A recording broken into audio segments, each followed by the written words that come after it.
Pemirsa, Idul Adha pada setiap 10 Dzulhijjah selalu ditandai dengan menyembelih hewan kurban. Ada nilai historis tentang Idul Kurban ini. Nah, untuk membahas mengenai makna kurban dan juga makna ritual haji, saat ini sudah hadir di studio Metro TV, Ahmad Yani. Ustaz Ahmad Yani adalah pendakwah sekaligus trainer dan juga penulis buku-buku Islami, dan kami juga membuka kesempatan untuk Anda yang ingin bertanya mengenai makna kurban dan ibadah haji melalui line telepon kami di 021 583 991. Assalamualaikum Ustaz. Ritual kurban yang sudah ada sejak Islam datang, bahkan sebelum risalah ini dibawa oleh Rasulullah SAW, bahkan oleh Nabiullah Ibrahim.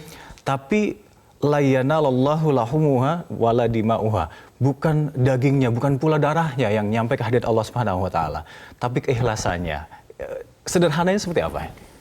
Baik, bismillahirrahmanirrahim. Ibadah haji, ibadah kurban itu sudah dimulai dari masa Nabi Ibrahim alaihissalam, bahkan jauh sebelumnya pada masa Nabi Adam alaihissalam. Ya. Waktu itu putranya harus menikah, Kabil dan Habil, lalu Allah perintahkan untuk berkurban. Yang diterima kurbannya adalah yang bertakwa. Yang bertakwa kepada Allah, ekspresi dari ketakwaan dia berkurban dengan yang baik. Maka kalau sekarang kita berkurban itu jangan hewannya sakit, hewannya yang belum cukup umur dan seterusnya. Ada kriteria itu sendiri. Ada kriteria. Jadi karena Allah tuh mau menilai ketakwaan seseorang, bukan soal besar kecilnya, tapi yang penting memenuhi syarat. Nah, memenuhi syarat itu adalah ekspresi ketakwaan. Begitu. Nah, maka pada masa Nabi Muhammad SAW, orang-orang yang punya kemampuan harus berkurban. Man kana lahu sa'atun wa lam yudhi fala yaqrabanna musallana.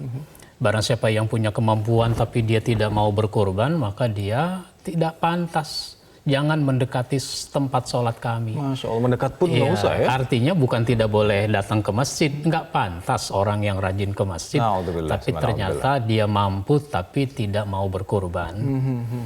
Nah, maksud kurban itu kan dari kata koruba yang artinya dekat. Mendekat ya. Jadi kurban itu sarana untuk mendekatkan diri kepada Allah Subhanahu wa taala. Dan seluruh peribadatan di dalam Islam memang untuk itu, biar supaya kita jadi orang dekat kepada Allah. Tapi kendalanya adalah di situ ada penyakit hati yang kadang-kadang kita nggak sadar, ada ria, ujub di situ. Dan ini sangat bertentangan dengan keikhlasan tadi yang saya sebutkan tadi. Itu sebabnya apapun yang kita lakukan, termasuk kurban, itu orang harus meluruskan niat. Masya Allah. Jangan sampai niatnya berubah jadi ingin dapat pujian orang. Tidak semua amal bisa disembunyikan. Nggak semua amal bisa disembunyikan. Maka berkurban juga nggak usah sembunyi-sembunyi karena ingin ikhlas misalnya, bukan. Dia memang mesti terlihat. Iya, niatnya juga zahir ini untuk atas nama siapa, semacam itu ya Ustaz ya. Nggak apa-apa situ.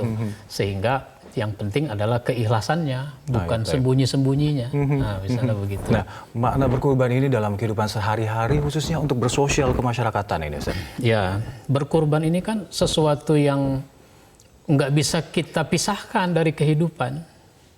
Kita ini bisa begini, bisa menikmati ini, mendapatkan sesuatu, itu semua karena ada pengorbanan orang lain. Kita jadi sarjana karena ada guru yang berkorban dengan waktu, tenaga, ilmu untuk kita mendapatkan ilmu darinya. Kita bisa makan, itu kan karena ada orang mau bertani, mau bertanam, berkorban mereka. Jadi kalau kita sekarang berkorban, ya wajar, sangat wajar sebagai ekspresi dari tanda syukur kita kepada Allah Subhanahu wa taala. Masya Allah. Dan berterima kasih kepada mereka yang sudah berkorban dengan berbagai macam cara.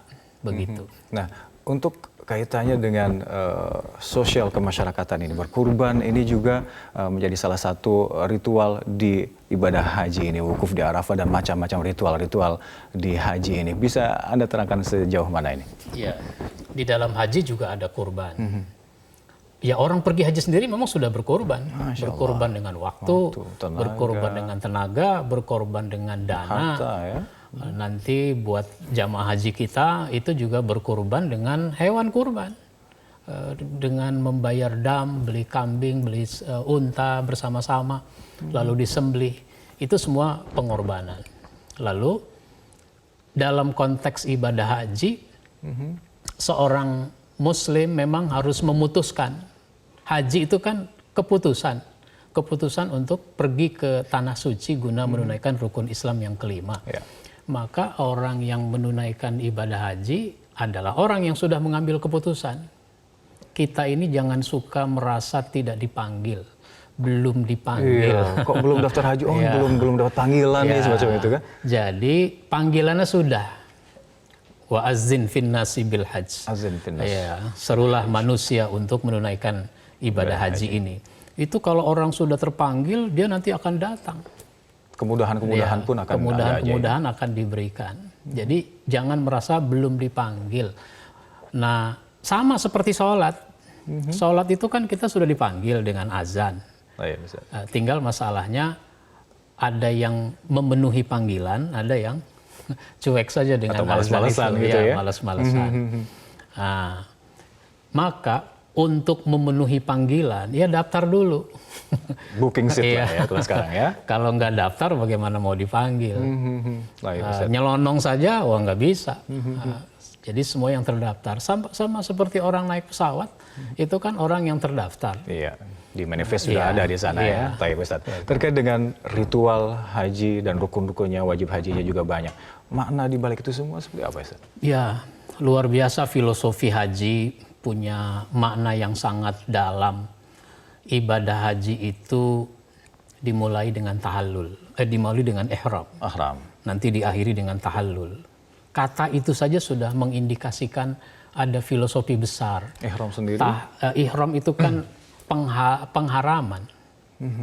Jadi ketika orang sudah mulai berihram, memakai pakaian ihram, dia siap meninggalkan sesuatu yang diharamkan oleh Allah Subhanahu wa Wala taala. fusuko, wala judala. Ya, nanti ujungnya adalah tahallul. Halo di situ ya. Tahallul itu kan halal, penghalalan. Jadi orang yang menunaikan ibadah haji, orang yang siap meninggalkan yang haram, hanya mau yang halal. Subhanallah. Dan nanti outputnya adalah hajan mabrur tadi. Nanti akan ya. kita bahas seorang haji mabrur itu seperti apa tolak ukurnya dalam kehidupan sehari-hari. Pemirsa, tetaplah bersama kami di Tanya Haji. Tetaplah bersama kami. Terima kasih masih bersama kami di Tanya Haji, masih bersama saya Amran Kafi dan juga Ustadz Mukarram Ahmad Yani, trainer dakwah dan juga penulis buku-buku Islam. Dan kami juga mengingatkan Anda untuk bisa bertanya langsung kepada kami di line telepon kami di 0215839100 dan juga melalui sosial media kami. Ustadz, sudah ada dari netizen yang menanya kepada sosial media kami, ada di belakang sini dari Alwan Nugroho. Boleh dilihat Ustadz, saya pernah beribadah haji tahun 2015, namun saya tidak rutin berkurban setiap tahunnya. Apakah saya harus berkurban setiap tahun ya Ustaz? Tafadhol Ustaz. Berkurban itu buat yang punya kemampuan. Yang penting niatnya dulu. Kalau sudah niat, tahun depan saya mau kurban, tahun depan saya, masa iya nggak ada kemampuan? Jalan pasti ada dimudahkan juga jalan ya? ada. Kalau saya tidak niat pergi ke Bandung, kan nggak mungkin saya cari mobil, cari tiket, nggak mungkin. Nggak ada saya. ikhtiarnya ya? Jadi niatnya dulu satu. Sesudah niat nanti berusaha. Bahwa ternyata udah berusaha nggak kesampaian, itu soal lain. Itu qadarullah ya? Ya. Tugas kita adalah berusaha untuk berkurban. Jangan terus bilang apa, tahun depan saya nggak berkurban. Emang kenapa? Tahun ini kan udah. Masya Allah, Nah, Masya Allah. jangan begitu. Tahun ini sudah, tahun depan insya Allah. Tahun depannya lagi insya Allah, begitu. Jadi tadi kepada netizen tadi, Pak Alwan tadi, yang penting diniatkan setiap tahunnya, insya Allah Allah selalu memberikan jalan. Manjada Tentu wajada Ustaz. yang namanya niat itu usaha yang keras sesudah itu dilakukan. Ikhtiarnya, Jangan ya. cuma niat saja. Itu namanya menghayal kalau Niat nggak ada dan usaha. juga ikhtiarnya. Baik, tadi sudah ada dari netizen, kita langsung menyapa pemirsa penelpon yang ada di rumah saat ini. Halo, Assalamualaikum. Halo, Assalamualaikum. Iya, dengan siapa di mana Mas? Saya Dodi di Sulawesi Selatan. Dodi, Mau Sulawesi tanya dengan Selatan. Pak Ustadz boleh? Silakan, tafadhol. Assalamualaikum Pak Ustadz. Waalaikumsalam warahmatullahi wabarakatuh. Gini Pak Ustadz, saya kan mempunyai uang yang cukup untuk berhaji nih. Uang berhaji cukup. Namun uangnya cukup untuk satu orang saja, untuk saya aja. Sementara orang tua saya itu belum pernah berhaji. Nanti yang ingin saya tanyakan, mana yang mesti didahulukan, saya atau orang tua saya Pak Ustadz? Mohon penjelasannya Pak Ustadz. Masya Allah. Masya Allah. Waalaikumsalam. Terima kasih Mas Dodi. Wabarakatuh. Bagus sekali pertanyaannya.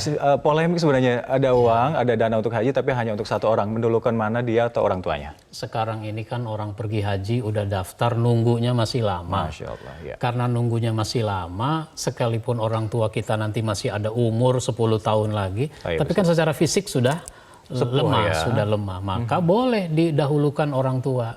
Itu sesuatu yang sangat bagus. Jadi sekarang daftarkan orang tua kita untuk menunaikan ibadah haji. Masya Allah. Nggak mesti bareng dengan anak, nggak mesti, yang penting berangkat. Nah, nanti sesudah orang tua daftar, kita sebagai anak juga daftar. Ada lagi nanti rezekinya insya Allah. Insya Allah tadi niatnya Mas Dodi, jikalau kita sudah melaksanakan niat tadi, apalagi sudah memberikan jalan kemudahan menghajikan orang tua, insya Allah Allah juga bisa memberikan kemudahan ya Ustaz ya. Tadi semoga terjawab Mas Dodi dari Sulawesi Selatan. Nah Ustaz, beribadah haji, harapan semua para calon jemaah haji adalah hajan mabrur. Tolak ukurnya seperti apa ini seorang haji yang mabrur? Mabrur itu dari kata albir. Albirru yaitu kebajikan. Kebaikan. Jadi orang yang hajinya mabrur adalah orang yang sebelum haji kalau dia tidak baik, sesudah haji dia menjadi baik. Masya Allah. Kalau sebelum haji dia sudah baik, sesudah haji dia bertambah baik. Masya Allah. Kebaikannya banyak.